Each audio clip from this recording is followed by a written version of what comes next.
Welcome to the channel which takes you one step closer to Maths Day. Hey everyone, if you are preparing for the USMLE, be it step 1, 2 or 3, here is a must-know ethics concept that is super high yield and easy to miss out, and the topic is the hierarchy of substitute decision makers.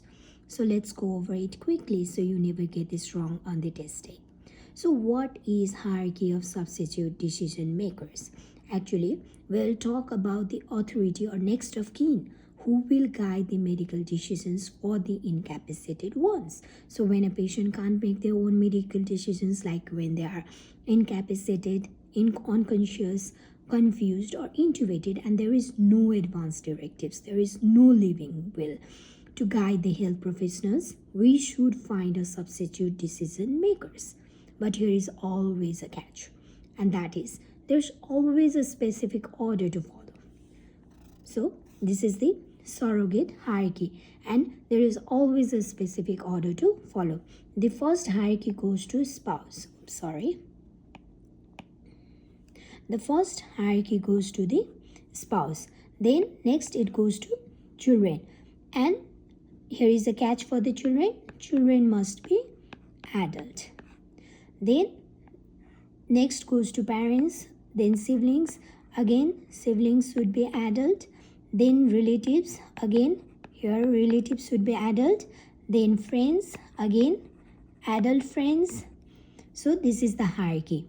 In the hierarchy, when a patient cannot make their own medical decisions, there is no advance directives, then the default hierarchy is spouse first, adult children second, parents third, next is adult siblings, fifth is relatives, and the last one is close friends. And always we need to choose the highest available person on the list.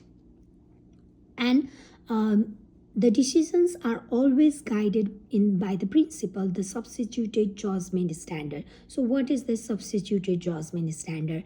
Actually, it's not about what the spouse, children or parents would have wanted, but it is actually what the incapacitated ones would have chosen if he or she had retained his or her decision making capacity. So this is very high. Whenever patients cannot make their own medical decisions and there is no prior living will, no advance directives, we should find a substitute decision makers who will decide the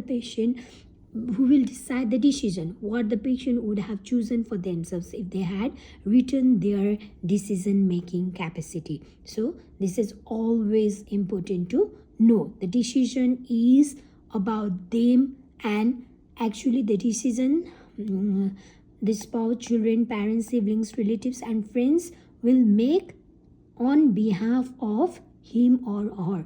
That is what the patient would have chosen if he or she had retained his or her decision making capacity. I will give you two examples that will help to make this concept clear of surrogate hierarchy. For example, even if a person has not been in contact for let's say 10 years and is closer to a friend than to their spouse, children, parents, siblings, relatives, still spouse will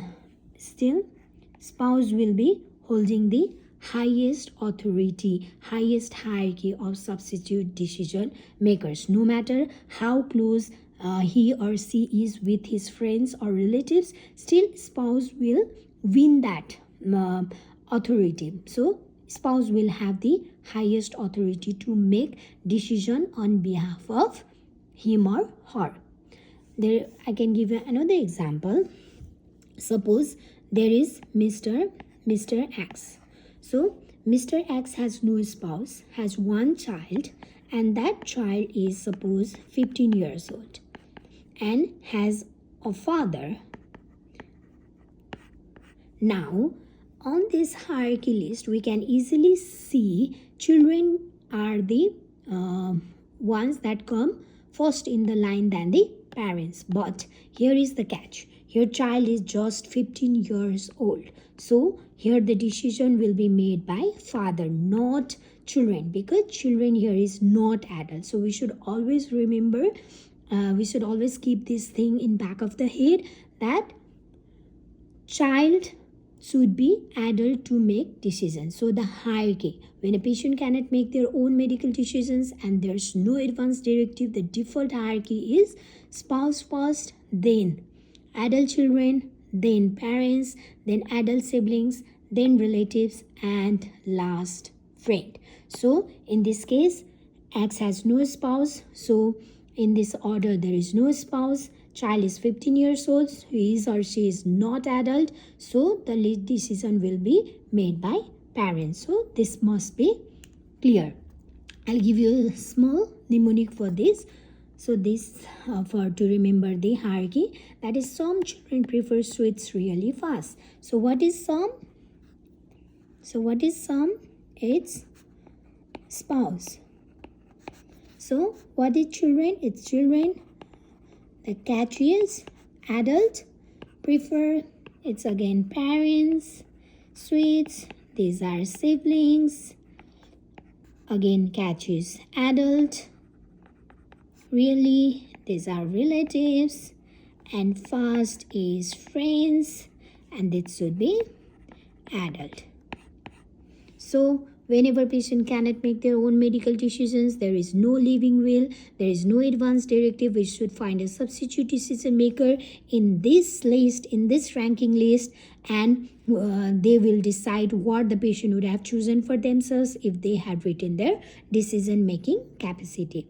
I hope this concept is clear. If you found this helpful, don't forget to like, subscribe, and turn on notifications. I'll be posting more quick, high-yield most new USMLE concepts which you can easily review during your dedicated study period or even night before the exam. Short, focused, and packed with most new details so you can maximize your score efficiently. See you in the next one step closer to match day. Stay blessed and thank you guys.